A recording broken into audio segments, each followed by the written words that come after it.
Dans le chapitre précédent, nous avons vu comment décrire le mouvement d'un système. Aujourd'hui, dans cette capsule, nous allons voir comment on peut justement modifier ce mouvement. Alors, pour modifier le mouvement d'un système, il va falloir lui appliquer ce qu'on appelle une action mécanique. Il existe deux types d'actions mécaniques. Les actions mécaniques que l'on appelle des actions mécaniques de contact. Lorsque par exemple je tape dans le ballon, je vais modifier sa trajectoire. Autre type d'action mécanique dans laquelle il n'y a pas besoin de contact, c'est ce que l'on appelle une action à distance. Par exemple, lorsque les mains attirent le fer. Lorsqu'on exerce une action mécanique, on dit qu'on exerce une force. Cette force va être modélisée par un vecteur. Un vecteur, c'est en fait un segment fléché, une flèche. La force va être caractérisée par 4 paramètres. Son point d'application, une direction, un sens et une valeur qui va s'exprimer en newton et qui va se mesurer grâce à un dynamomètre. Prenons l'exemple d'un coup de poing reçu par un boxeur. Le point d'application va se faire au niveau du visage du boxeur qui reçoit le coup. Voici la direction que va prendre la force. En fait, elle suit le bras du boxeur qui met le coup. Le sens de cette force, je la représente là avec un segment fléché. Et je note cette force F, alors avec une petite flèche au-dessus du F pour dire que c'est une force.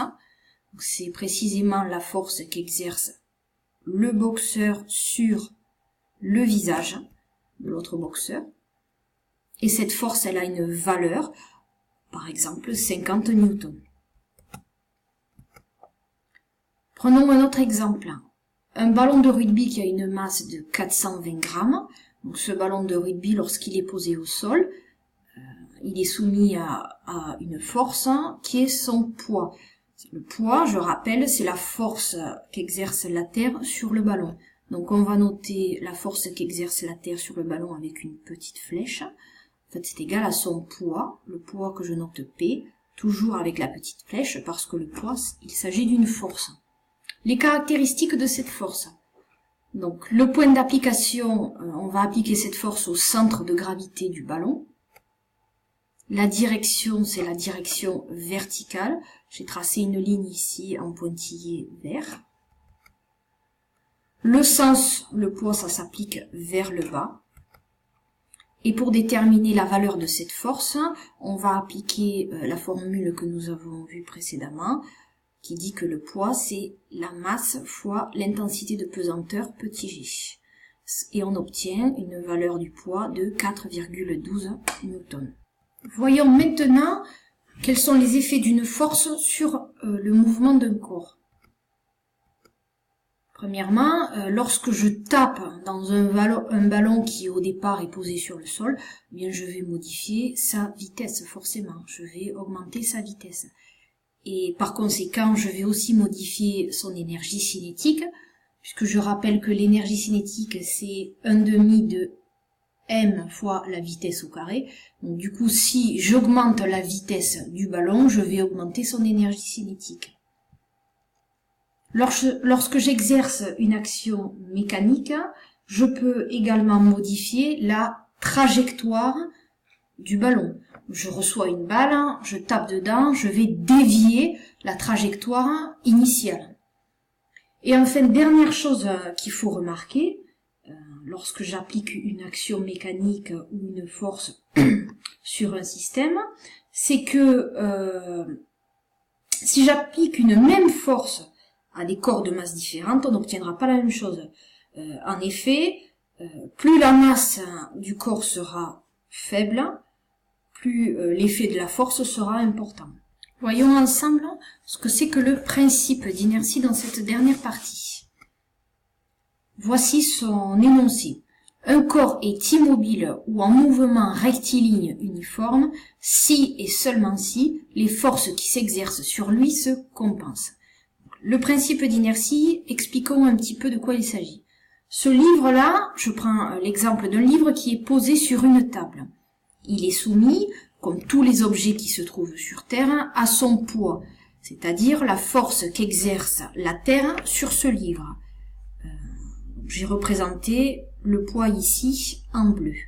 Or, le livre ne s'enfonce pas dans la table. C'est-à-dire qu'en fait, il va y avoir une autre force qui va s'exercer sur ce livre et qui va compenser le poids. Cette force qu'exerce la table sur le livre, elle va avoir la même direction, la même valeur, mais par contre, elle va être de sens opposé. Donc ici, les forces se compensent, les forces qui s'exercent sur ce livre se compensent. Par conséquent, il a une vitesse nulle, c'est-à-dire que le livre est immobile sur la table. L'essentiel à retenir dans ce chapitre. Donc une action mécanique est une action qui est capable de modifier le mouvement d'un corps. Il en existe deux types d'actions mécaniques, les actions de contact et les actions à distance. Une action mécanique est modélisée par une force et la force est représentée par un vecteur. Le vecteur, il est caractérisé par 4 paramètres, son point d'application, une direction, un sens et une valeur qui s'exprime en newton et qui se mesure grâce à un dynamomètre. Une force s'exerçant sur un corps va pouvoir modifier la valeur de sa vitesse, son énergie cinétique et sa trajectoire. Et la modification du mouvement par une force va dépendre de la masse du corps. L'énoncé du principe d'inertie est à connaître. Un corps est immobile ou en mouvement rectiligne uniforme si et seulement si les forces qui s'exercent sur lui se compensent. Maintenant, à toi de jouer. Premièrement, réponds au questionnaire. Ensuite, prépare une liste de questions à poser en classe sur les points que tu n'as pas compris dans cette capsule. Et enfin, n'oublie pas de faire l'application directe que je te propose sur la feuille de cours.